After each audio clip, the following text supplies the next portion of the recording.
Bismillahirrahmanirrahim ila hadratin Nabil Mustafa Muhammadin sallallahu alaihi wasallam wa alihi washabihi wa dzurriyyati wa qurbati wa ali baiti ajmain wa ila musannifatil kitab wa katibilatil kitab wa masyayikhim wa ustadi wa usuli wa furuhim wa jami masyayikhina wa ustadina wa usuli wa furuhim wa jami talamitana wa liman fati wa barakati hadil kitab wa hadil ulum fit dunya wal akhirah. Al-Fatihah.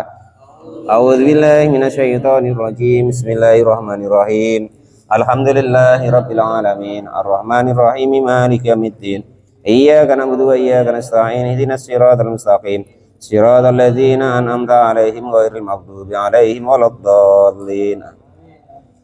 Bismillahirrahmanirrahim. Qala al-mu'allif rahimahullah wa nafa'ani bi ulumi fid darain amin ya rabbal alamin.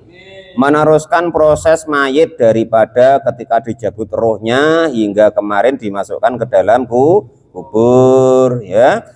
Terus kemarin itu pertama dijabut ya kan, setelah rezeki-rezekinya terputus kemarin, baru tugas malaikat maut tinggal nyabutnya nyawa. Ada yang dibetot-betot kayak ada ini itu seperti kemarin keterangannya ya, kalau lupa ditengok lagi di YouTube-nya. Terus kemarin itu kan setelah mayat itu dikubur kan berbeda pendapat, ada yang nanti ditanyoi itu beserta rohnya, ada yang ditanyoi itu rohnya wae dan lain sebagainya. Cuman yang adhar kemarin ya beserta rohnya. Cuman kita kemarin tidak boleh membahas itu. Yang jelas di dalam kubur itu ada pertanyaan kubur, ada siksa kubur dan ada nikmatnya kubur. Terus kemarin Fakih Abu Les rahimahullah itu mengatakan bahwasanya ada 4 perkara yang nanti bisa menyelamatkan ketika di kuburan, dan juga ada 4 perkara yang nanti menyebabkan diseksa di dalam kuburan, dipercepat maksudnya. Kemarin yang menjadi orang selamat ya 4 tadi, yaitu menjaga sholat 5 waktu, dilakukan, usahakan jangan lewat waktunya, sudah dikerjakan. Yang seterusnya kemarin bersedekah. Yang seterusnya kemarin baca Al-Quran dan baca tasbih. Sekarang wa amal arba'atu. Adapun 4 perkara allati, yaitu 4 yajtanibuha, yang harus menjauhi siapa seseorang kepada 4 tadi. Yang pertama itu falkidbu, maka yang pertama berbohong. Bohong. Ini perkara sawit sejanjang we bohong ya kan. Umpama kan. Manen dapat berapa janjang? Ada berapa ya? 19. Nah, rupanya 20. Nah, yang satu rupanya disimpan untuk dia dewek. Umpama perkara sawit sejanjang ya bohong ya kan.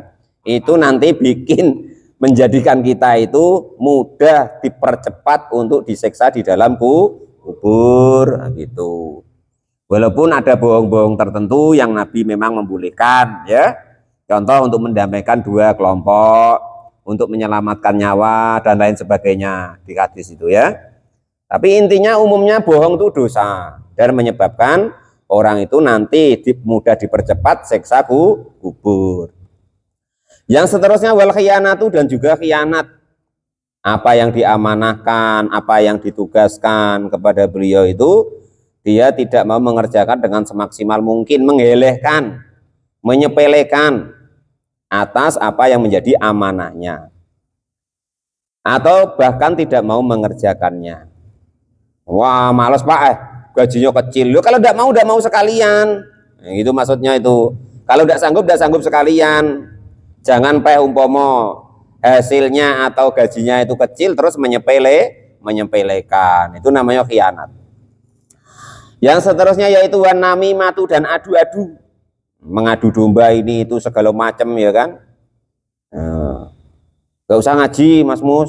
Lah ngopo? Wae gurune kok telek. Umpama kan itu. Ustaz opo nu ngaji niku. Kowe nek ndelok YouTube lah umpama. Lah ora usah nang masjid ngopo Mas. Nah, dan lain sebagainya, ya kan? Namimah, atau ibaratnya Pak Mukhlis ndak ngapo-ngapo ya kan. Tiba-tiba dengan Pak Rozak diomong, kau tadi diomong gini sama apa Pak Janis sama Pak Mukhlis umpama, padahal enggak umpama, padahal cuman pengen numpang itu ya kan, jelek-jelekan kanti. Nah, itu namanya namimah atau adu omongan satu orang disampaikan ke orang lain, yang omongan tadi kiranya menimbulkan percekcokan. Hah? No, 63. Nah, itu namanya namimah. Nah, ini yang terakhir. Ini yang sering-sering. Yang sering-sering ini. Lainnya itu tadi ya sering, cuman ini lebih sering maksudnya. Ya seterusnya yaitu wal baulu dan kencing alal badani di atas badan. Maksudnya tidak mau cebok, tidak mau istinja. Nah, itu ya. Berkencing nong di lalangan tuh, di lalang-lalang tuh, terus ipit. Nah, dilebokne suwal lagi. Nah, itu istinja, ya, jangan tidak istinja. Kencing di atas tubuh. Maksudnya tidak istinja Pak Mulis? Hah? Enggak, maksudnya istinja. Walaupun berdiri tapi istinja ya enggak. Cuman tata keramanya kurang gitu ya. Berarti enggak boleh Pak kencing berdiri, boleh ya. Masalahnya ada hadisnya itu loh. Loh, berlari ada Pak hadisnya itu ya. Berlari itu ada hadisnya. Ada itu. Malah yang di masjid itu. Karena dimarah sama sahabat lari dia. Nah ya, itu kencingnya berdiri itu. Nah ya. Jadi gini, kalau keadaannya itu ibaratnya memungkinkan, ya sesuai dengan ajaran Nabi, yaitu berjongkok seperti biasanya itu. Ya kalau kiranya tidak memungkinkan, ya kan? Kalau jongkok itu malah bahaya, ya macam mana lagi gitu loh ya. Yang penting istinjaknya itu yang wajib. Kita kan sudah ngaji fikih ya. Wal istinja'u wajibun. Cebok itu hukumnya wajib. Jadi kalau pas istinja itu artinya apa kemarin? Memutus. Nah ya, berarti memutus najis, diniati. Sengaja saya istinja atau sengaja saya memutus najis. Nah, diniati dalam hati begitu kalau pas cebok. Ya karena kalau tidak diniati itu artinya najisnya masih ada. Karena walaupun sudah berhenti, itu kalau diturut itu masih ada di dalam. Nah, yang belakang kalau diturut sogok itu masih ada kuning-kuning tuh. Nah, gitu. Makanya dalam Islam itu ada istilahnya kaidah dalam usul fikih itu at-tuhru tuhrul hukmi, la tuhrul aini. Pokok suci itu asal secara syariat itu hukumnya sudah suci, istinja, kalau sudah istinja suci ya sudah. Walaupun nanti kalau disogok masih ada. Nah, itu maksudnya begitu. Latuhrul aini bukan suci daripada bendanya tersebut. Nah, gitu. Ya, sudah paham itu. Pokok jangan yang sudah ngaji usahakan cebok niat cebok atau niat istinja atau niat memutus najis. Itu artinya istinja itu ya. Sudah, itu laki-laki perempuan sama wae, Bang. Enggak laki-laki wae yang wajib istinja, perempuan juga wajib. Kalau perempuan tidak istinja pesing. Qala al-mu'allif rahimahullah wa nafa'ani bi ulumi fitarin amin ya rabbal. Kalau tidak percaya, suruh orang rumahnya kita, suruh tidak cebok sehari. Nah, nanti tidak betah. Nah, ya. Kalau tidak percaya, lebih parah kalau perempuan. Katanya kalau di kitab tuh begitu. Waqat qala. Dan sudah bersabda siapa Nabi sallallahu alaihi wasallam, baginda Nabi Agung Muhammad sallallahu alaihi wasallam, ihtazi'u istangzihu, membersihkanlah kalian semua minal bauli, dari kencing. Fa inna amata adabil qabri, karena sesungguhnya umumnya siksa kubur itu minhu, dari baul, kencing yang tidak cebok tadi. Nah, ya, itu sudah selesai tentang masalah yang memberatkan di kuburan. 4, yaitu bohong, khianat, adu-adu, kencing biar cebok atau berak tidak cebok, ya. Nah, sudah selesai tentang itu. Sekarang membahas mayit lagi. Nah, itu ya. Ini sekarang membahas kembali ke laptop kalau bahasa dulu ada, ya kan? Kembali ke pembahasan. Sumayah itu lalu turun siapa al-malakani, 2 malaikat, al-golidoni yang kasar-kasar keduanya. Jadi setelah itu, setelah di kuburan itu, mayit nyawanya tadi, rohnya sudah dibalikkan ke mayit, ya. Nah, itu barulah datang 2 malaikat yang kasar-kasar, yang ngeri-ngeri. Kalau tidak kenal, kalau kenal ya kawannya ya udah. Yuharriqoni, yakhrikoni, yang pada membakar siapa mereka berdua al-ardo kepada bumi bimukholi bihima dengan cakar-cakar atau apa bahasanya ya, yang merobek-robek ya, yakhrikoni yang merobek-robek siapa mereka berdua al-ardo kepada bumi bimukholi bihima dengan cakar-cakar mereka. Lah baru wahuma adapun mereka berdua itu mungkarun malaikat mungkar wa nakirun dan malaikat nakir. Nah, itu ya. Malaikat mungkar dan malaikat nakir. Sebenarnya sama wae nakaro. Ini ya dari nakaro, nah, gitu ya. Falyajlisanahu, maka lalu mendudukkan siapa mereka berdua kepada mayit yang rohnya sudah dibalikkan tadi. Nah, besok ini dengannya berarti kita besok beginilah ya. Ini apa namanya istilahnya ya? Bahasa apa? Ini pelajarannya, prakteknya kalau besok kita mati, gitu ya. Nah, bocoran soalnya. Ini bocorannya. Jadi besok Pater nggak kaget lagi. Pak sudah pernah dengar aku tenang wae. Gampang. Kau bukan akhir toh? Wah, itu. Jadi biar tenang-tenang ya kan, enggak takut, wong sudah kenal, sudah pernah dengar maksudnya. Aku sudah tahu dengan kamu, aku dulu ngaji, ya kan gitu. Jadi tidak takut lagi. Haru bro, bahasa sekarang kan. Kamu kan nakir kan? Loh kok gak tahu? Oh, tahu aja, nah, gitu. Aduh tidak kok dulu aku ngaji. Loh, kalau udah pernah ngaji ini kaget betul Mas Mus. Kalau sudah ngaji ini kan tahu. Oh, inget aku waktu di masjid tuh kan gitu. Jadi setelah yang mungkar nakir datang terus mendudukkan kepada mayit tersebut. Fayakulani, maka lalu berkata siapa malaikat mungkar nakir tadi lahu kepada mayit tadi. Perkataannya,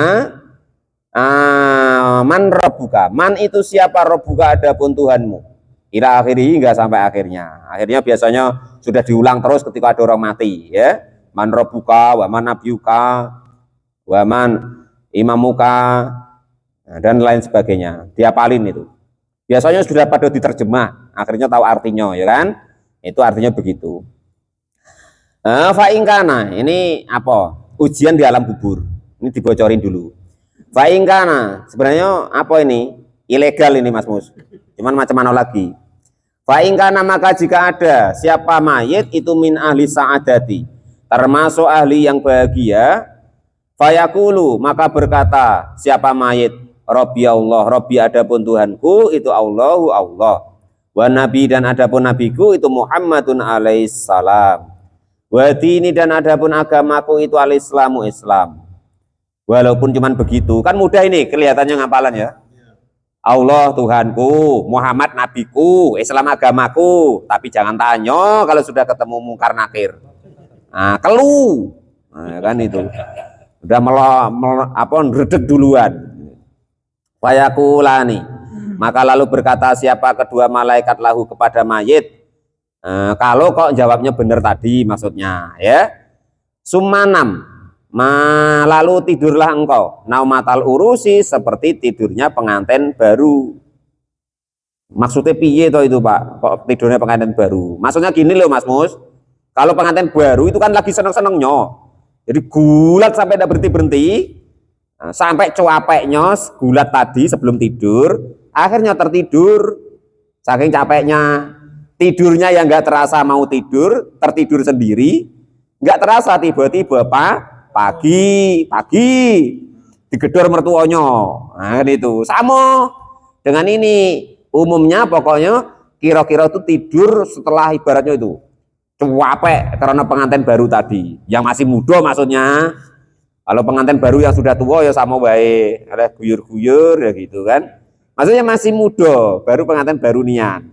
Kan keselen, maksud kecapean itu. Nah, tidur, tiba-tiba pagi sama. Tidur, bangun tiba-tiba kiamat. Itu maksudnya begitu.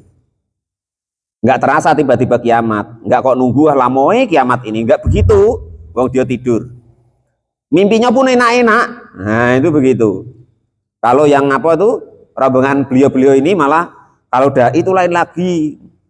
Dia tidak tidur, digoda terus sama bidadari.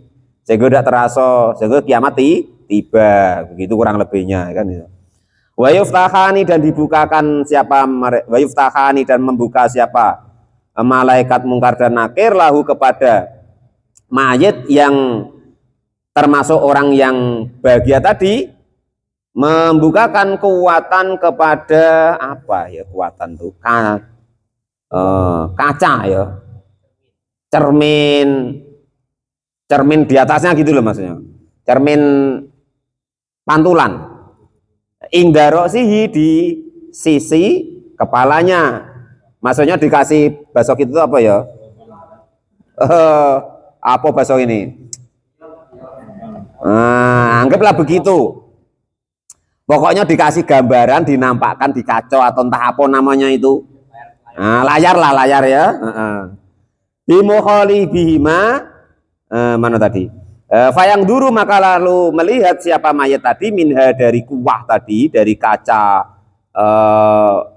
gambar tadi, ila mangsili kepada tempatnya, wa maq'adihi dan juga apa namanya itu tempat duduknya atau tempat pembaringannya, fil jannati di surga. Jadi atasnya tuh dikasih gambar dia besok. Oh, tengok tuh kamu, Pak Janis, tengok tuh, digodoh 70 bidadari, kamu sampai pusing. Nah, kan gitu. Keliling-keliling, ini nyagil, ini belum kena, ini nyagil pula, ya kan itu. 70 bidadari. Jadi kalau dia apa?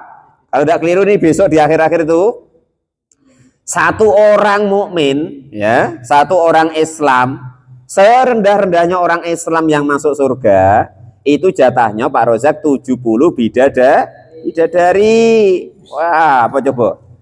Lo belum itu Bang, itu paling serendah-rendahnya loh. Ya itu jadi situ, ketuanya dia. Nah itu ya. Lah 70 itu nanti per satu bidadari dari 70 tadi mempunyai pelayan 70 orang. Dan itu bebas dipakai Pak Janis. Nah, bebas dipakai. Dan perawan semua Pak. Pak Janis pakai masih perawan lagi. Pakai lagi perawan lagi. Berarti 70 kali 70. Berapa jadinya? Kerjoilah itu pokoknya. Ada portal, tapi tidak ada portalnya Pak di sana. Tenang gue. Ya 4.009. Itu macam itu besok ya. Itu. Dan itu setiap bidadari itu tidak mau nengok orang lain. Mau tulisannya kok Pak Janis ya di dadonya hatinya tuh Janis gitu, tidak mau nengok orang lain. Yang ganteng Pak Janis dewek. Jatahnya Batur lain lagi, tidak mau ngelirik Pak Janis. Yang ada ya Batur ya gitu. Ya diganti. Wah ya pula ya dak. Batur besok tidak seperti itu. Memang kalau tua tidak masuk surga Mbah. Dirubah maksudnya sama Allah jadi muda lagi gitu ya. Itu besok dinampakkan ketika sudah mati, dinampakkan seperti itu. Setelah itu sumayarji'u lalu kembali siapa al-malakani dua malaikat tadi, malaikat mungkar nakir tadi, ma'arruhi berserta rohnya ilas sama'i kepada langit. Wa yaj'alani dan menjadikan siapa kedua malaikat tadi arruha kepada roh fi qonadili di tempat yang berbentuk lampu. Nah itu begitu ya. Al mu'allaku yang digantungkan bil arsi di arasnya Allah Subhanahu wa taala.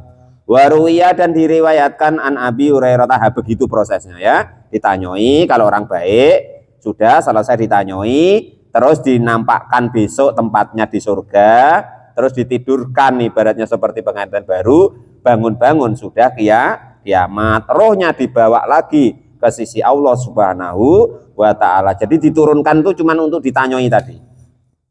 Walaupun nanti ada beberapa riwayat yang roh itu nanti boleh nengok keluarganya, boleh nengok jasadnya. Waruwiyah dan diriwayatkan an Abi Hurairah dari sahabat Abu Hurairah radhiyallahu an. Qala sudah berkata siapa Abi Hurairah? Qala sudah bersabda siapa baginda Nabi Agung Muhammad sallallahu alaihi wasallam. Yaqulu berkata atau berfirman siapa Allah Ta'ala. La akhruju tidak akan mengeluarkan siapa saya abdan kepada seorang hamba min ibadi dari hambaku, tidak mengeluarkan minat dunia dari dunia ini, wa ana dan hale keadaannya dan adapun saya itu uridu menginginkan an akfiro jika mengampuni siapa saya lahu kepada hambaku tadi illa ing qasat kecuali mengurang illa nakostu kecuali mengurangi siapa saya min si'i amalihi dari jeleknya amalnya. Menguranginya bisa komin dengan sakit fijasati di badannya. Jadi sabar. Kalau lagi asam urat, Batur lagi pening-pening, Pak Janis sabar. Itu untuk mengurangi kejelekan kita. Nah, ya, itu kita mengurangi dosa-dosa kita, kejelekan kita. Au bidikin atau dengan sempit fima isatihi di dalam kehidupannya. Nah, jangan kecil hati Pak Rozak ya. Itu mungkin mengurangi kekurangan kita, kesalahan kita, dosa-dosa kita. Ya siapapun lah maksudnya. Itu. Au bima atau dengan apapun itu yusibuhu yang menimpa hu kepada orang tersebut, menimpa apa mahu kepada orang tersebut min gomin dari kesusahan. Jadi maksudnya hadis yang ada dari Abi Hurairah ini Allah tuh bilang bahwa Allah tuh bilang begini. Jadi wahai hamba-hambaku, aku tuh tidak akan istilahnya itu mengeluarkan hambaku itu kecuali aku mengurangi daripada kejelekan, dosanya, salahnya dengan sakit-sakit di badannya, apapun itu, atau sempit rezekinya, atau apapun musibah yang dia alami min gomin dari kesusahan itu ya. Jadi kita jangan sedih kalau lagi diuji sama Allah. Itu mungkin mengurangi dosa-dosa kita yang tidak bisa diampuni oleh Allah, yang Allah tidak mau mengampuni, maksudnya dengan hanya cuman bertaubat atau istighfar. Jadi cara mengampuninya dengan dikasih sakit-sakit atau susah-susah atau sempit-sempit dalam perkaranya. Fa'in bako maka jika kau ada alaihi kepada orang tersebut min sayyiatihi dari kejelekannya apa syai'un sesuatu syaddat maka mengikat alaihi kepada orang tersebut apa al mautu kematian hatta yulaqqa sehingga bertemu siapa hambaku tadi ini kepadaku. Jadi andaikan kok masih ada sisa ya memang ketika meninggal nanti agak dicakit-cakitin sedikit. Tapi nanti kalau bertemu dengan Allah wala sayyi'ata sudah tidak ada kejelekan alaihi kepada hambaku tadi. Gitu loh. Itu karena kasih sayang Allah supaya tidak ada kejelekan, dosa dan salah lagi bertemu dengan Allah dalam keadaan suci. Maka prosesnya begitu. Sebelum meninggal dikasih sakit-sakit, dikasih kesusahan dalam hidupnya, sempit dalam maisahnya. Nah, itu mengurangi dosa, mengurangi salah, mengurangi kejelekan kita supaya nanti kita kembali bertemu dengan Allah Subhanahu wa taala dalam keadaan suci. Wa izzati dan demi kemuliaanku wa jalali dan juga kemuliaanku la ahruju tidak akan mengeluarkan siapa saya abdan kepada hamba min ibadi dari hambaku wa ana dan adapun saya uridu menginginkan siapa saya Allah akfiro jika kok tidak mengampuni siapa saya lahu kepada hambaku illa wafaituhu kecuali mewafatkan siapa saya hu kepada hamba tadi bikuli hasanati amaliha dengan tiap-tiap kebaikan daripada amalnya bisihatin dengan kesehatan fi jasadi di jasadnya wafarohin dan juga kesenangan yusibu yang menimpanya wasaatin dan juga kelapangan fi rizki di dalam rezekinya. Jadi sumpah Allah itu salah satunya, ya tidak semua ya, cuman salah satunya kita tuh jangan iri, jangan dengki dengan orang-orang yang itu Pak sholat tidak pernah, ngaji tidak pernah, ke masjid tidak pernah, kok enak wae hidupnya sampai mati umpama. Nah ini hadisnya ya, bahwa Allah tuh bersumpah hamba-hamba yang seperti itu dilulu. Nah ya, fi rizki fa'in bako maka kau jika masih ada min hasanati dari kebaikannya sayun sesuatu hawanat memudahkan siapa saya alaihi kepada orang tersebut ingdal mauti ketika matinya hatta yulaqoni, sehingga bertemu siapa orang tersebut nih kepadaku. Wala hasanatin, dan sudah tidak ada kebaikan sedikit pun lahu bagi orang tersebut.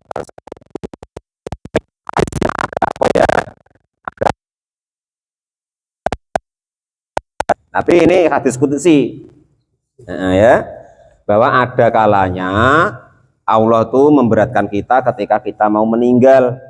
Bahkan ketika nyawa dicabut pun untuk menghabiskan daripada dosa dan salah kita itu dikasih susah oleh Allah Subhanahu wa taala. Ini tadi loh, wasaddat alaihi al maut. Itu kalau orang-orang yang bahagia itu adalah calonnya orang bahagia itu untuk mengurangi kesalahannya, mengurangi dosanya, sehingga tidak ada kesalahan sedikit pun yang masih tersisa ketika hamba itu menghadap Allah Subhanahu wa taala. Lah, yang kedua, terkadang Allah tuh memberi orang itu, orang-orang yang enggak kurang baik ya, itu diberi pokoknya enak segala macam, mati ya langsung tes tiba-tiba mati. Nah, itu ya, bahkan matinya enak. Nah, itu supaya apa? Supaya tidak ada kebaikan lagi yang dia punyai ketika menghadap kepada Allah Subhanahu wa taala. Itu jangan sampai salah paham tentang orang, wah matinya enak, matinya baik, Kang Dedi ya. Nah, kita jangan salah paham, sama-sama tidak tahu. Yang tahu hanya Allah Subhanahu wa taala. Kadang malah katanya kita perasaan kita wah enak itu. Rupanya tuh mah supaya kebaikannya sudah habis. Ya, itu.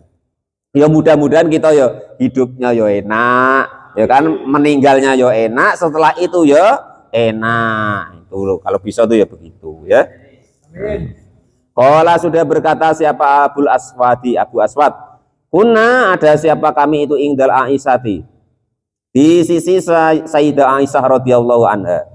Idza saqata, ketika gugur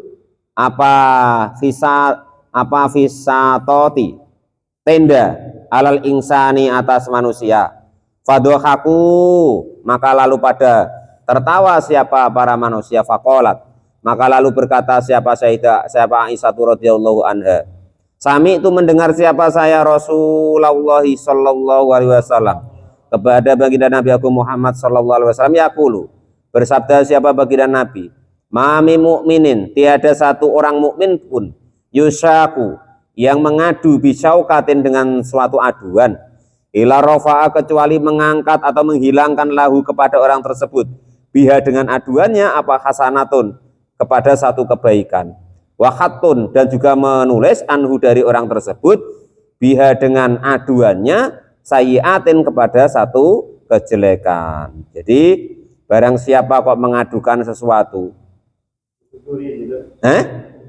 oh tertusuk duri ya. Oh, masya Allah, betul-betul. Tertusuk duri ya, bukan apa ya, bukan pengaduan ya. Pantas kok nggak nyambung gitu. Jadi barang siapa dari seorang mukmin kok tertusuk duri, ya, maka akan diangkat olehnya kebaikan dan dihapus darinya kejelekan.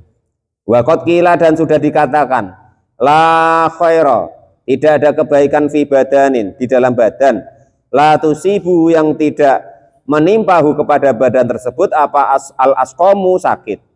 Jadi badan yang tidak pernah sakit itu tidak ada kebaikannya menurut Qil ini, ya kan. Wala khaira, jadi kalau Pak Pangat pegel-pegel dikit, suntik-suntik dikit, diimpus-impus dikit, itu biasa Mas Mus ya, itu ada kebaikan di badannya. Wala khaira, dan tidak ada kebaikan fi malin, di dalam harta, la tusibuhu, yang tidak menimpa kepada harta tersebut, apa anawa ibu, apa itu artinya Pak? Bencana. Wa fil khabari annal mu'minu idza kana fi qita'i minad dunya wa iqbali alal akhirah, wallahu alam bisawab. Alhamdulillahirabbil alamin.